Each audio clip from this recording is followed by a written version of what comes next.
कि भारत का प्रधानमंत्री कौन है। हो सकता है आप हंसना शुरू हो जाओ कि हमें यह नहीं पता कि इंडिया का प्राइम मिनिस्टर कौन है, पिछले 11 साल से कौन है।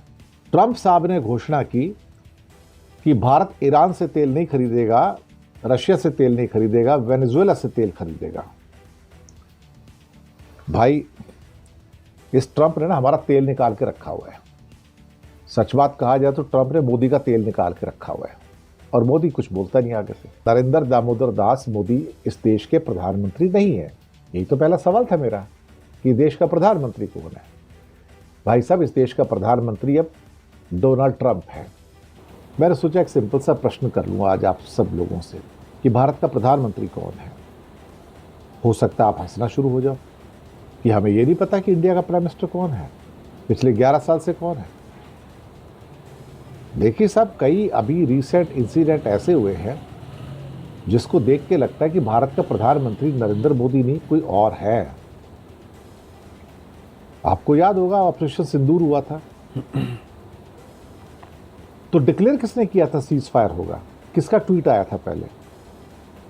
ट्रंप का, कि मैंने बात कर ली है, इंडिया और पाकिस्तान के बीच में सुलह हो गई है, सीज फायर हो गया है। अनाउंस किसने किया? बाद में मोदी जी लाख बार इनकार करते रहे, नहीं हमारा फैसला था, हमने बात किया था, हमने किया था। चोट तो मार के चला गया ना, वो डिसीजन तो ले लिया उसने।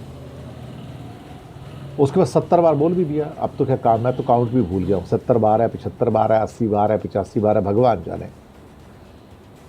लेकिन कल फिर ऐसा हो गया, दोबारा से हुआ। ट्रंप साहब ने घोषणा की कि भारत ईरान से तेल नहीं खरीदेगा, रशिया से तेल नहीं खरीदेगा, वेनेजुएला से तेल खरीदेगा। भाई, इस ट्रंप ने ना हमारा तेल निकाल के रखा हुआ है। सच बात कहा जाए तो ट्रंप ने मोदी का तेल निकाल के रखा हुआ है और मोदी कुछ बोलता नहीं आगे से। भाई साहब, डॉलर हमारे, देश हमारा, जरूरत हमारी, तेल हमने खरीदना है। किससे खरीदना है उसका फैसला हम करेंगे या आप करेंगे? नहीं साहब, फैसला हो गया। ट्रंप साहब ने बता दिया हम सबको, पूरे हिंदुस्तान को, कि भारत ईरान से नहीं वेनेजुएला से तेल खरीदेगा। भाई, अगर वेनेजुएला से तेल लेना है तो इसकी घोषणा मोदी सरकार करेगी ना। मोदी जी को करनी चाहिए घोषणा कि हम वेनेजुएला से तेल लेंगे। ट्रंप क्यों बोल रहे हैं? दरअसल ट्रंप इस देश के नए प्रधानमंत्री हैं। नरेंद्र दामोदर दास मोदी इस देश के प्रधानमंत्री नहीं है। यही तो पहला सवाल था मेरा कि देश का प्रधानमंत्री कौन है।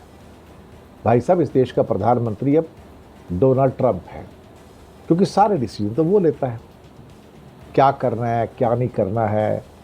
अमेरिका के डेटा सेंटर के ऊपर टैक्स नहीं लगाना है, ये फैसला किसका है? ये डोनाल्ड ट्रंप का फैसला है, मोदी जी का फैसला थोड़ी है।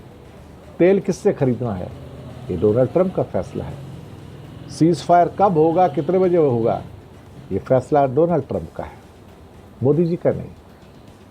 तो साहब, भारत का प्रधानमंत्री कौन है? वैसे तो ट्रंप साहब ने कई बार लिख दिया है कि वो वेनेजुएला के भी एक्टिंग प्रेसिडेंट हैं, वो ग्रीनलैंड की भी एक्टिंग प्रेसिडेंट हैं, और अब उसके साथ साथ वो भारत के भी एक्टिंग प्राइम मिनिस्टर हैं। तो मोदी जी कौन है फिर? मोदी जी, आप रिजाइन करो, चले जाओ। हमको नया प्रधानमंत्री मिल गया है, उस प्रधानमंत्री का नाम है डोनाल्ड जे ट्रंप। वो अमेरिका के राष्ट्रपति होने के साथ साथ अब भारत का भी प्रधानमंत्री है। धंधा खत्म साहब, क्या करना है? सारे डिसीजन वही तो लेता है ना। तेल खरीदना है वो बताएगा, सीज फायर करना है वो बताएगा, डेटा सेंटर में टैक्स लगाना है वो बताएगा। हम कौन है यहाँ पर? हम किराएदार हैं। मालिक कौन है? Donald J Trump. प्रधानमंत्री कौन है भारत का? Donald J Trump. नाम आया एप्स्टीन फाइल के अंदर, उसे लेकर मुझे लगता है कि काफी चिंता वाली चीजें निकल कर आई। कांग्रेस ने सवाल उठा दिया उसके ऊपर। हालांकि विदेश मंत्रालय तुरंत निकल के बाहर आ गया। विदेश मंत्रालय तो क्या है कि कुछ भी कहेंगे। वो बोलते हैं कि ईमेल में बाकी बातें एक दोषी अपराधी की बकवास से ज्यादा कुछ नहीं है। It's all rubbish which is being churned out by them.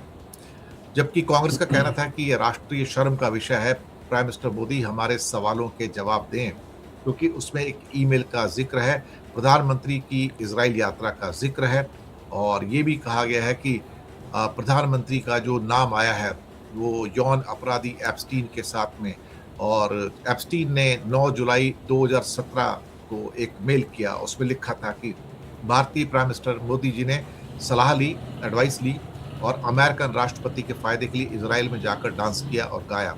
ये कुछ हफ्ते पहले मिले थे, ये काम कर गया। एप्स्टीन का साफ कहना है, कांग्रेस कहती है कि मोदी ने मुझसे सलाह ली और अमेरिकी राष्ट्रपति के फायदे के लिए इजराइल में जाकर डांस किया। अब याद रहे कि मोदी 4 से 6 जुलाई 2017 के बीच में इजराइल के दौरे पर थे और उसके ठीक 3 दिन बाद एप्स्टीन ने मेल लिखा था। कहीं ना कहीं धागा तो जुड़ता ही है ना, जब धागा जुड़ता है तो फिर ये क्या कहा जाए। कांग्रेस का कहना है कि मोदी का जेफरी एप्स्टीन से बहुत ही गहरा और पुराना रिश्ता है जो भारत के लिए शर्मनाक है। ये मामला राष्ट्रीय गरिमा और अंतर्राष्ट्रीय प्रतिष्ठा का है जिसके लिए मोदी को जवाब देना चाहिए। कांग्रेस ने कहा कि नरेंद्र मोदी जेफरी एप्स्टीन से कौन सी सलाह ले रहे थे और किसके फायदे के लिए इजराइल में नाच और गा रहे थे, और इट वर्कड, यानी कि ये काम कर गया। इसका मतलब क्या है? तो जो क्या कहते हैं कि जो सवालात उठाए हैं वो ठीक है, लेकिन पता लग रहा है कि विदेश मंत्रालय आकर उस पर क्या कहते हैं कि अपनी सफाई देने की कोशिश कर रहा है।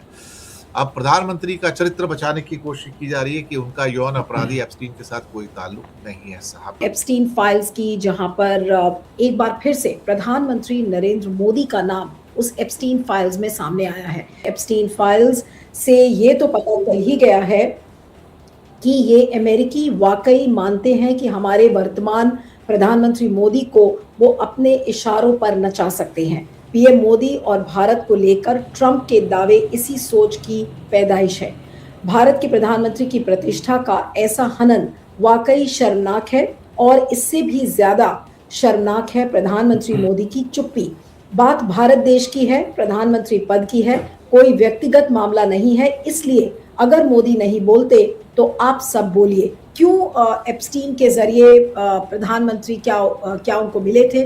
क्या एप्स्टीन को वो बहुत करीबी से जानते थे? आज ये सारे सवाल हैं। और ये एप्स्टीन का लिखना उस ईमेल में, prime minister Modi sang and danced in Israel for Donald Trump, ये एक तरीके से बहुत बड़ा कुठाराघात है कि हमारे जो देश की संप्रभुता है एक तरीके से, और कैसे कोई इस तरीके से देश के प्रधानमंत्री के बारे में लिखेगा। लेकिन सवाल ये उठता है कि क्या प्रधानमंत्री नरेंद्र मोदी इस पर बोलेंगे? क्या बीजेपी कुछ बोलेगा? क्या गोदी मीडिया इस पर बात करेगा? क्योंकि आप देश के प्रधानमंत्री के लिए एप्स्टीन अपने ईमेल में जिक्र करते हैं कि मोदी नाचते थे, गाते थे ट्रंप को खुश करने के लिए। इसका मतलब ये है कि जो हमारी फॉरेन पॉलिसी है, क्या वो इस तरीके से अब बनाई जाती है कि आप उसको खुश करें डोनाल्ड ट्रंप को? सोशल मीडिया में इस समय आग लगी हुई है। सब लोग है ना यही सवाल पूछ रहे हैं कि सिंगिंग एंड डांसिंग कैसे करी प्रधानमंत्री ने, और उसके कई सारे मीम्स भी बन रहे हैं, ये भी बन रहे हैं। तो उसको ख़त्म करना चाहते हैं तो उनको ये सब है ना उसका क्लैरिफाई करना चाहिए। तो अगर प्रधानमंत्री इस तरीके के बातें कर रहे हैं तो दुख की बात तो है कि भारत के देश की जो गरिमा है उसको थोड़ी बहुत चोट लगती है। बिल्कुल भी शोभा नहीं देता, ये हमारी गरिमा के खिलाफ है, बल्कि हमारी मैं कहूँगा सॉवरेंटी के खिलाफ है इस तरह का बिहेवियर। इनके ऊपर व्यक्तिगत ज़रूर उंगलियां उठेंगी जो इन्होंने बिहेवियर किया है। आप समझिए कि इस वक्त जो आलम है अमेरिका में एप्स्टीन के प्रति, वो आप तस्वुर नहीं कर सकते। एक आंधी है गुस्से की और नाराज़गी की अमेरिका में, जो ट्रंप को भी घसीट ले जाएगी। गोदी मीडिया तो इसको खा जाएगा, क्योंकि जैसे राफेल की डील में खा गया। हालांकि फ्रांसवा होलांड ने कहा था, फ्रांस के प्रेसिडेंट ने, कि ये अनिल अंबानी का नाम और रिलायंस को डील देना भारत सरकार से आया था, और सुप्रीम कोर्ट भी उसको खा गया, सील्ड एनवेलप भगा दिया केस को।